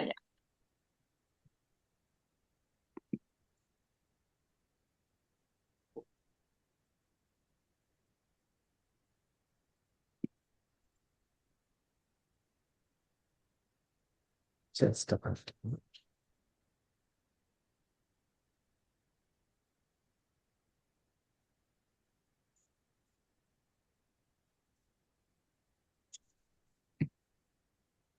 Any one of you can confirm if you can act. Ji Matrudevo Bhava, Pitrudevo Bhava, Acharya Devo Bhava, Sri Mahaganadhipataye Namaha, Vasudeva Sutam Devam, Kamsachanuramarthanam, Devaki Paramanandam, Krishnam Vande Jagadgurum, Sarvebhyo Namaha. Had it been known earlier that we will have to speak after Dharmaji and all this Mahanubhavas that are part of this, then probably we could have had a different plan altogether. I think we all go to Ganga, the Mahanadis, to take a holy dip and cleanse our sins. Nobody takes a pot of water and then from home and pours it in that Mahanadi. It's because it doesn't make sense. So after taking a dip in this Jnana Ganga of all this Mahatmas over last few weeks and especially today, Kamala ji, and after hearing Dharma ji, you really have to have a heart of steel even to stand here and then present something else. But it is always like after we take a holy dip in the Mahanadi, and after all ritualistic ablutions, we also do Deva Tarpana, Rishi Tarpana, and Pitru Tarpana. After those Tarpanas are finished, in our Sampradaya, we also have, once we step onto the bank of the river bank, We use the same river water and also do tarpana to Nadi in reverence of Nadi, because we had cleansed ourselves, all our sins in you, and thank you for it. So probably this can be looked at, this little presentation can be looked at as a reverence to all these Mahanubhavas that has enlightened us today and over past few weeks. As we read in Bhagavad Gita, Shankar Bhagavad Pada Gita Mahatyam Stuti, Sarvopanishado Gavo Dogdha Gopalanandanaha Pardho Vatsas Sudhir Bhokta Dugdham Gitamritam Mahat. The more we milk, that much more is Jnanamritam. So that is the effort here. Above all, at least after all the series and sessions and contemplation on Karma Yoga, at least one thing is clear, that is Naham Karta Harit Karta. Then why fear to present something like this? So with that, I will start. I hope I'm audible because I could only see my screen. Yes, If yes, somebody yes. can Very much, very clearly. Yes. Wonderful, wonderful. Thank you, Mahoday. In Bhagavatam, Bhagavan Vishnu admits his lack of independence when it comes to his devotees. Aham bhakta paradhino hyaswatantra ibadvija sadhubhirgrasta hridayo bhakter bhakta janapriyaha. Bhagavan says, I'm completely under the control of my devotees. Indeed, I'm not at all independent. Because my devotees are completely devoid of material desires, I sit only within the course of their hearts. What to speak of my devotees? Even those who are devotees of my devotees are very, very dear to me. He also says that his supreme bliss, Goddess Lakshmi, are secondary to the company of his devotees. Nahamatmanamasase madbhaktaihi sadhubhirvina shriyam chatyantakim brahman yesham gatiraham para. O Brahma, without the company of my saintly devotees, I do not even desire to enjoy my own transcendental bliss and my supreme eternal opulence. For those who have made me their ultimate and only goal, I am their very life and they are mine. So, if Bhagavan himself has such reverence to Bhagavatas, what can be a better way than to explore learning of Karma Yoga through the lens of their Dharma Jivanam? So, that is the effort that I tried doing here. Throughout this topic, we will explore how each of these Mahanubhavas have lived and proved the path of Dharma. Our today's theme is Gahana Karmano Gatihi. It translates to the path or philosophy of action is unfathomable and deep. Now let's explore the path of Karma Yoga from binding to liberation. The goal of a Karma Yogi is not to move from Sakama Karma, that is action with desire, to Nishkama Karma, that is selfless action, and finally to Akarma, inaction in action. Akarma does not mean sitting still. It means acting so perfectly and selflessly that the ego is absent. Because I is not doing the work, so no new karma is generated. Now let's look at what is Sakama Karma. What is that action with desire? This is the stage of the transition. Here, the individual performs duties, rituals, or work with a specific personal reward in mind. While it is better than tamasic action, it binds the doer to the cycle of samsara because the ego is the primary driver. Bhagavan Krishna in Sankhya Yoga says, Kamatmanaha Swargapara Janmakarma Phalapradam Kriya Visesha Bahulam Bhogaishwarya Gatim Prati. Those whose minds are dominated by desire and who regard heaven as their highest goal perform various flowery rituals for the sake of achieving enjoyment and opulence. Such actions result in continuous rebirth as the fruit of their labor. So the logic of a Sakama Karma, when we do what is the logic of Sakarma Karma if we look at, It is the sadhaka says, I do this so I may get that.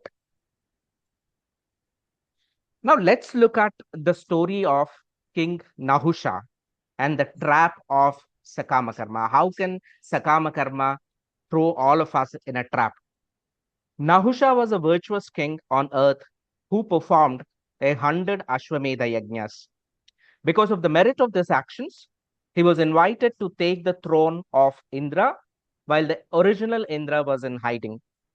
While his initial actions were virtuous, his mindset upon reaching heaven became purely Sakama. He viewed his new position as a means for ultimate sense enjoyment and ego gratification. He became desire ridden. Drunk on power, Nahusha demanded the Saptarishis to carry his palanquin to the palace of Indrani. His arrogance grew so great that he kicked the sage Agastya, shouting, Sarpa Sarpa, meaning move, move. You all know that Sarpa is also means the snake. Now, what is the consequence? Because his actions were tied to his ego and desire for dominance, his merit was instantly exhausted. Sage Agastya cursed him to actually become what he shouted, a Sarpa on earth. Now, this illustrates that Sakama Karma, even when it leads to heaven, is temporary. Once the fruit is consumed, the soul falls back into the lower state. Now, let us examine what are the top 5 key takeaways for us and how can we relate this story with our own lives. Point number 1, look at the success trap, status versus stature. In modern society, we often mistake access for achievement. Nahusha had the access to the throne of Indra because of his past work, but he lacked the internal stature to stay there. Do not let your professional title outpace your personal character. If you reach the C suite or a position of power solely through a transactional mindset, you will lack the moral gravity to hold that position when a crisis hits. Now, the point number 2, second key learning is the hedonic treadmill. Krishna describes Sakama Karma practitioners as Kamatmanaha, those whose very soul is desire. This is the ancient definition of hedonic treadmill. When you act only for the fruit, the next promotion, the bigger house, the viral post, the joy of achievement lasts only for a moment before the hunger for more returns. We say, no, they dil mange more. This creates a cycle of continuous rebirth in the form of endless dissatisfaction. True stability comes from finding purpose in the work itself, not the reward. Now, what is the third key takeaway? Instrumentalization. People are not palanquin bearers. Nahusha's downfall began when he stopped seeing the Saptarishis as sages and started seeing them as transportation. In the modern hustle culture, we often view colleagues, mentors, and family members as resources to help us reach our goals. This is the ultimate Sakama mistake. When you treat people as tools, you exhaust your social capital. Real leadership is servant leadership. When you realize you are there to sustain the team, not the other way round. Now, what is the fourth key learning that we have?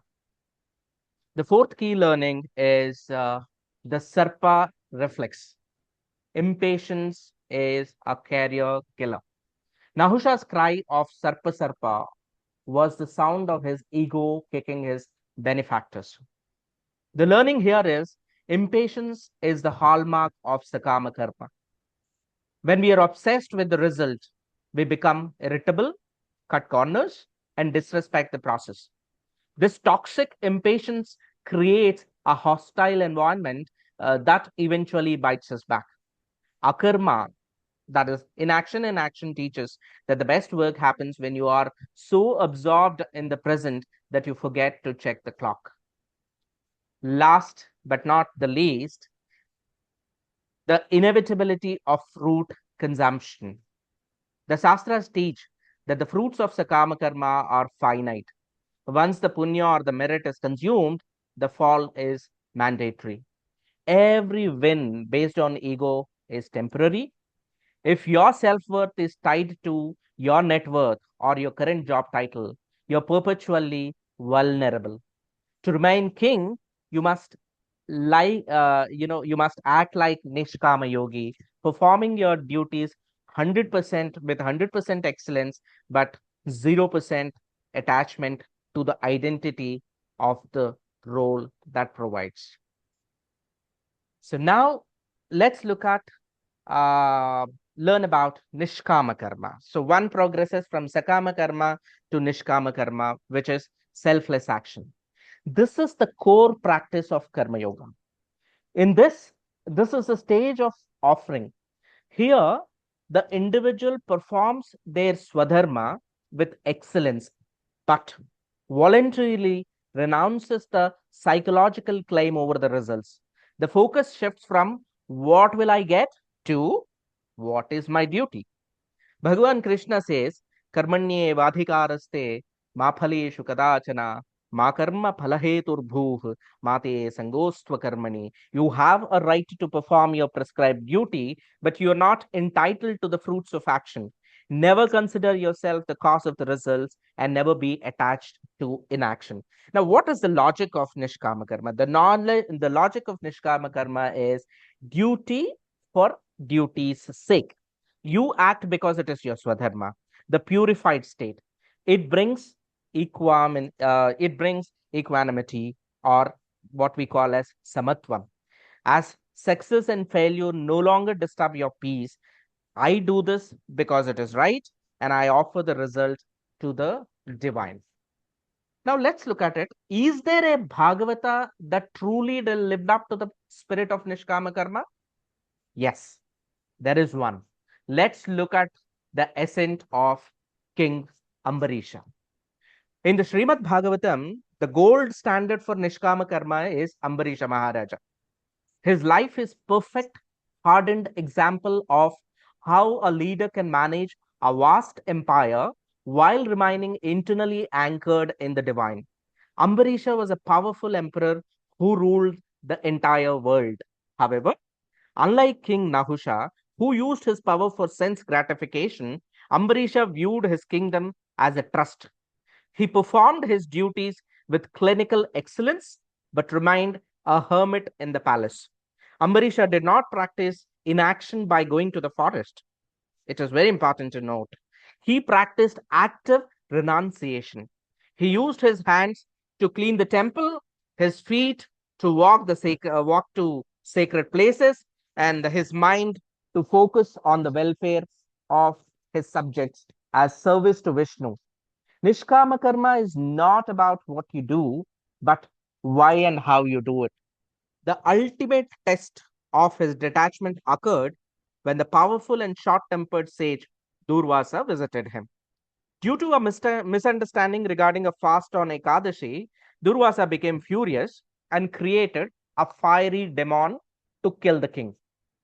What was his reaction? Ambarisha did not run, he did not fight back, and he did not plead for his life. He stood with folded hands, completely surrendered. He had no attachment even to his own survival. Because his actions were selfless, the Sudarshana Chakra of Lord appeared automatically, destroyed the demon, and began chasing Durvasa. The story concludes with Durvasa running across the universe to save himself. Finally, on Vishnu's advice, he returned to Ambarisha to beg for forgiveness. Ambarisha, who had been fasting until the sage returned safely, immediately offered him food and prayed to Sudarshan Chakra to spare the sage. He had no ego about defeating a great sage. He saw himself as a servant to everyone. Now, what are the top 5 key takeaways for us from this story? Leadership as stewardship. Ambarisha ruled the world, but viewed his kingdom as a trust, not a personal possession. Shift from I own this company, I own this role, to I am a steward of this resource.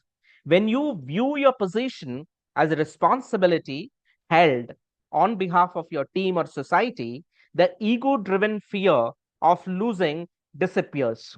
You become a hermit in boardroom, deeply involved but internally free. What is the second learning? Active renunciation, excellence in action. Ambarisha did not quit life or retire to the forest to find peace. He engaged his hands, feet, and mind in service. Nishkama karma is not about being passive, it is about clinical excellence. It means doing your job 100% with 100% focus and with highest standards possible, because it is your dharma, not because you're chasing a specific bonus or external validation. The why determines the quality of what. Now, what is the third learning? Radical equanimity under pressure. When faced with a fiery demon sent by sage Durvasa, Ambarisha did not panic. He did not fight back aggressively or pled. He stood in surrender. This is the ultimate stress management technique. When a crisis hits, like a market crash or a failed product or a hostile confrontation, a Nishkama worker remains anchored by detaching from the outcome, even when the outcome is for his own survival.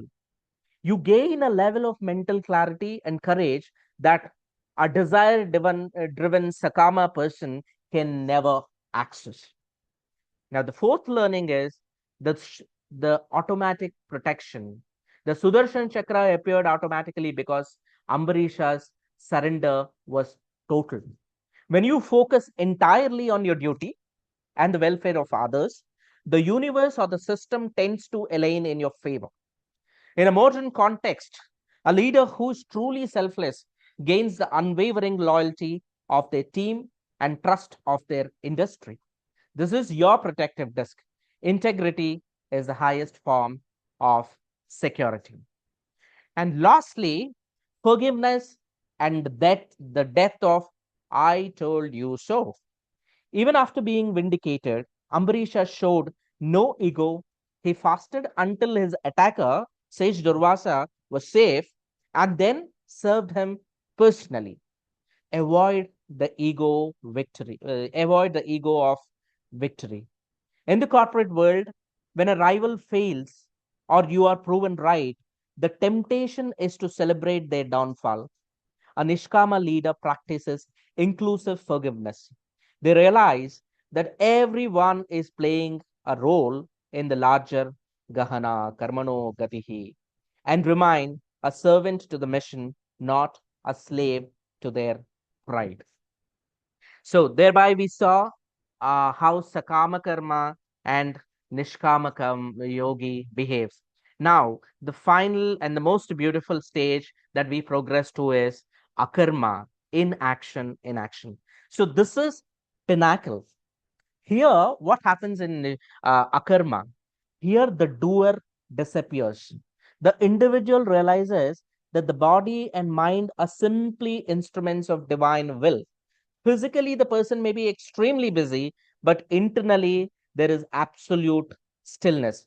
Bhagavan Sri Krishna says, Karmanya karmaya pascheda karmani cha karmaya sabuddhiman manushyeshu sayukta krishna karma kriti. One who sees inaction in action and action in inaction is wise among men. Such is a yogi and has accomplished everything. Now, what is the logic of akarma is I am not the doer, the divine acts through me. The person who masters this paradox is called Krishna Karma Krit, meaning they have fulfilled the purpose of all work. They are truly yukta. Yukta, they are truly united with the divine. Now, let us Now look as to how beautiful is Bhishma's execution of akarma, action without personal stake. Bhishma fought for the Kauravas not because he wanted them to win and not because he hated the Pandavas, but because his prarabdha or past destiny and his vow bound him to the throne of Hastinapura. He was the commander in chief, killing thousands of soldiers daily, yet he prayed every night for the victory of Pandavas because he knew they represented dharma. He was the commander in chief, killing thousands of soldiers, yet prayed every night for the victory of Pandavas because he knew that they represented dharma. Physically, he was the greatest warrior on the field.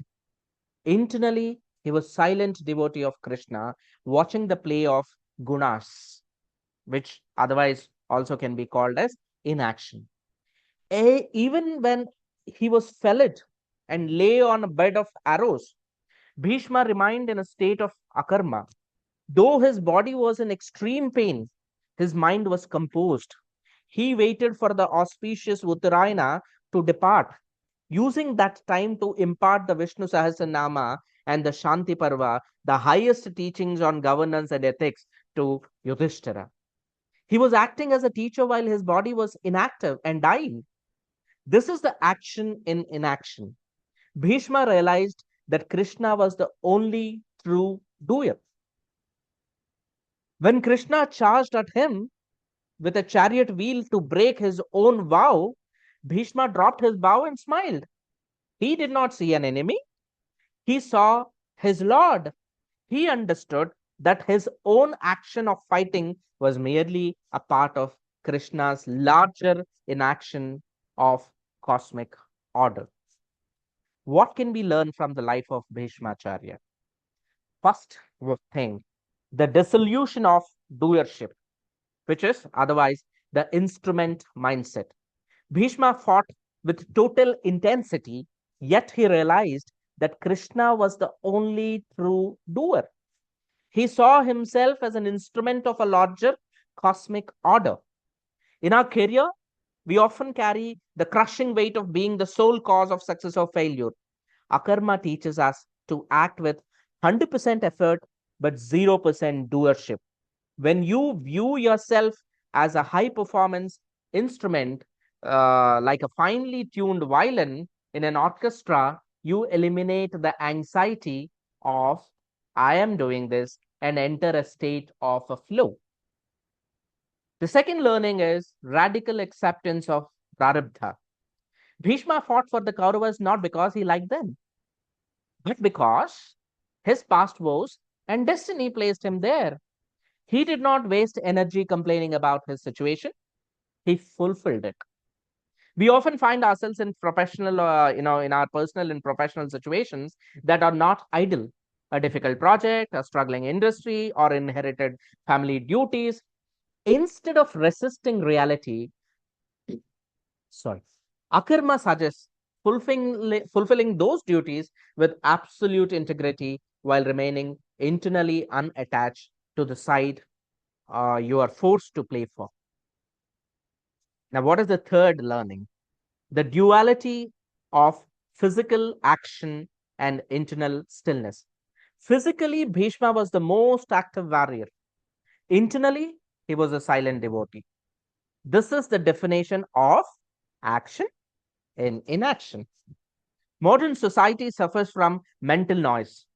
Akarma allows you to be at the center of a chaotic corporate boardroom or a high pressure deadline while your internal self remains as still as a deep ocean. You are in the world, but not of it. This internal stillness is the ultimate source of sustainable energy. Now, the fourth learning here is meaningful transaction, action in a physical inaction. On the bed of arrows, Bhishma's body was inactive and dying.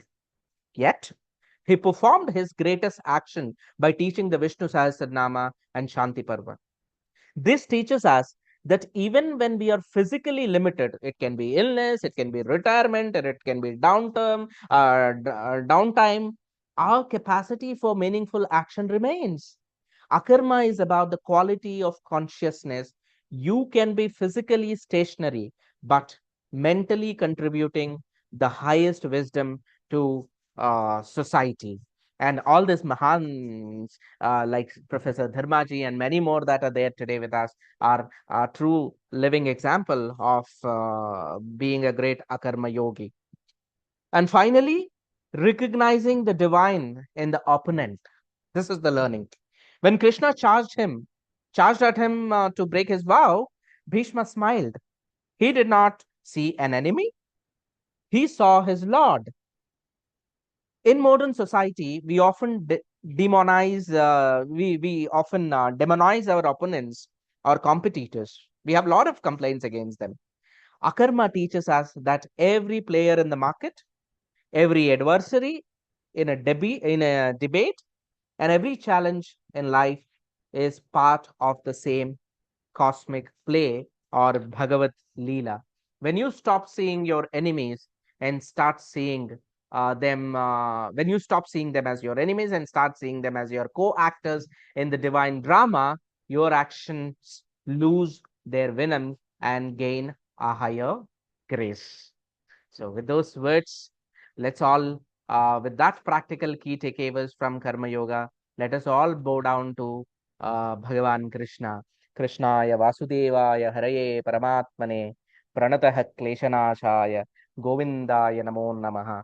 I'm extremely grateful to Sadvidya Pratishtanam and all the great tutors that have been part of this journey and for giving me this wonderful opportunity. As a token of reverence, I have also prepared a self-scoring cheat sheet on Karma Yoga. This is a beautiful 50-marked cheat sheet wherein there will be certain questionnaire and you can mark yourself, and then basis your mark, it will also tell you where are we currently as in our path of progression and what can we do to progress further. With those words, I'm very, very grateful for the opportunity. Sarvebhyo Namo Namaha.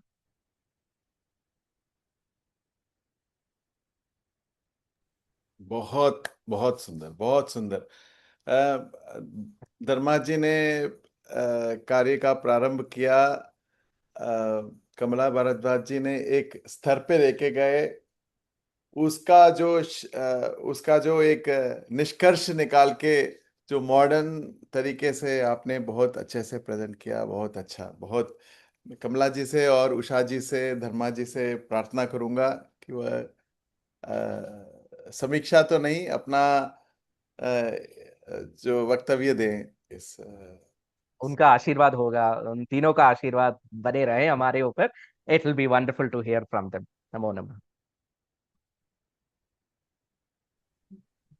आपका व्याख्यान बहुत ही सुंदर और बहुत ही जैसे अनुभव के स्तर से कहा गया, बहुत ही अच्छा लगा।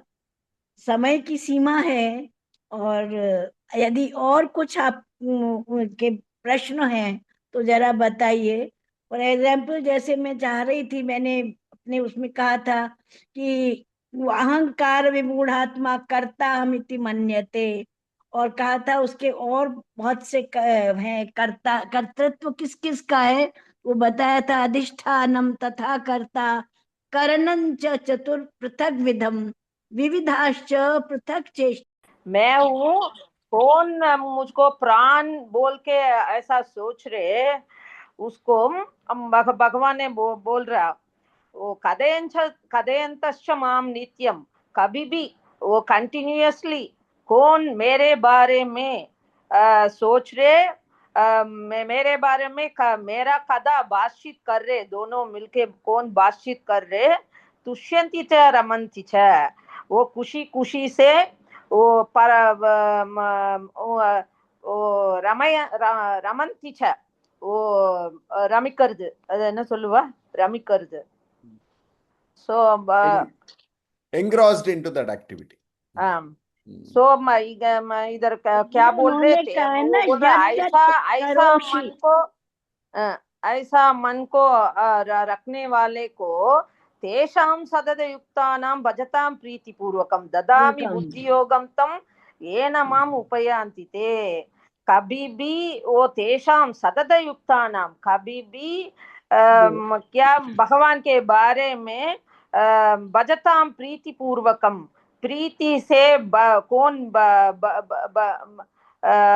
भजन कर रहा है, नाम बोल रहा है, ददामी बुद्धि योगम ये तम, भक्ति योग में हृदय सब से, आ जाएगा। हृदय से, हाँ ऐसा हृदय, हृदय उनका हृदय क्लीन हृदय से भगवान को कभी भी याद रख के, उनका कथा बोल के, नाम भजन करके, कौन ऐसा रह रहे मेरे बारे में सोच के उसको बुद्धि योग देते भगवान ने। वो बुद्धि योग से क्या भगवान को हम लोग समीपे जा सकते। तेषामेवानुकंपार्थ अहम अज्ञानजं तमः नाशयामि आत्मभावस्थो ज्ञान दीपेन पाश्वता। इधर क्या बोल रहा भगवान ने, उनका कृपा से, उनका कृपा आएगा, कब आएगा, हम लोग ऐसा काम करने तो भगवान का कृपा मिलेगा। उनका कृपा से हम लोग का अज्ञान दूर चले जाएगा। अज्ञान जाने के कैसे जाएगा अज्ञान, वो ज्ञान दीपे न पाश्वता, वो ज्ञान देते भगवान, ज्ञान लेके आने तो अज्ञान चले जाता, भगवान ज्ञान देगा फिर अज्ञान चले जाएगा, हम लोग भगवान के पास जा सकते। वो 3 श्लोक वेरी इंपॉर्टेंट विभूति योग में। बहुत सुंदर, बहुत सुंदर। ये अनुभव से अनुराधा जी को मैं मतलब फेस से शायद पहचानता नहीं हूँ, लेकिन उनके नाम से शायद पहचानता नहीं हूँ, फेस देखने से पहचान जाऊंगा। लेकिन अनुभव से उन्होंने जो इस सुंदर तरीके से आपने निष्कर्ष निकालकर आपने अरे महोदय नमस्ते नमस्ते, बहुत सुंदर, बहुत सुंदर, बहुत अनुभव के साथ आपने अपना अपना वक्तव्य रखा, बहुत बहुत सुंदर। और आज के सभा में धर्मा जी हमारी सारस्वत वक्ता, उन्होंने भूमिका बांधी, और जिस तरह कमला जी ने उसका उस विषय को, कर्मयोग को किस परिप्रेक्ष्य में बांधा, उसके बाद पवन जी का एक बहुत सुंदर प्रस्तुति था जिसको मॉडर्न कॉन्टेक्स्ट में हम कैसे लेके आ सकते हैं। I think there is a whole lot of merit in terms of making it as a playbook where we can actually bring certain situation and how does this modern kind of an application which is there. बाद में राजेश्वरी जी ने अपना वक्तव्य रखा बहुत संक्षिप्त रूप से। वह बीरबल और तानसेन और अकबर के समक्ष, और बीरबल और तानसेन का जो संघर्ष रहा है कर्म और कर्मयोग के प्रति, एक धर्म से न जुड़कर एक कर्म से जुड़ना होता है, वह बहुत अच्छे से रखा। फिर अनुराधा जी ने अपना वक्तव्य रखकर इस मानो सही रूप से सबका एक समन्वय करते हुए आपने बहुत अच्छे से एक समरी के रूप से आपने कर्मयोग का आज विस्तार पूर्वक उसका उसका आपने वक्तव्य दिया, उसके लिए भी आप सबका धन्यवाद। समय का अभाव है, यह तो चर्चा का विषय है, ये तो there is so much of brainstorming which can actually happen. End of it, as they say that Hari अनंत हरि कथा अनंता। अवश्य कथा अनंत था, तो ऐसा रहेगा कि इसका जो प्रयोजनम विना मंदोपि न प्रवर्तते, यहाँ पे तो प्रयोजन तो दूर की बात है, यहाँ पे तो समस्या का समाधान निकल के आता है। जितना ज्यादा हम जितना वादे वादे जायते तत्वबोधः, इस रूप से हमने बहुत अच्छे से आज इस चर्चा का समावेश किया। इसके लिए सबको साधुवाद, और हम इसी चर्चा को आगे बढ़ाते रहेंगे, और इसी रूप से साप्ताहिक और मासिक रूप से इस चर्चा को आगे इस महानुभावों के मदद से, धर्मा जी तो हमारी अपनी धर्म मात्रे नमः, उनको नमन करते हुए, कमला जी को भी नमन करते हुए, पवन जी, अनुराधा जी, राजेश्वरी जी जो आज के मुख्य पात्र के रूप से उन्होंने इस आज का विषय को रखा, उनको भी धन्यवाद देते हुए मैं शांति पाठ किसी से अनुरोध करूंगा जो शांति पाठ करेंगे। ओम सर्वे भवन्तु सुखिनः, सर्वे सन्तु निरामयाः, सर्वे भद्राणि पश्यन्तु, मा कश्चित् दुःखभाग् भवेत्। ओम असतो मा सद्गमय। ओम शांति शांति शांति। हरि ओम। सर्वेभ्यो नमो नमः।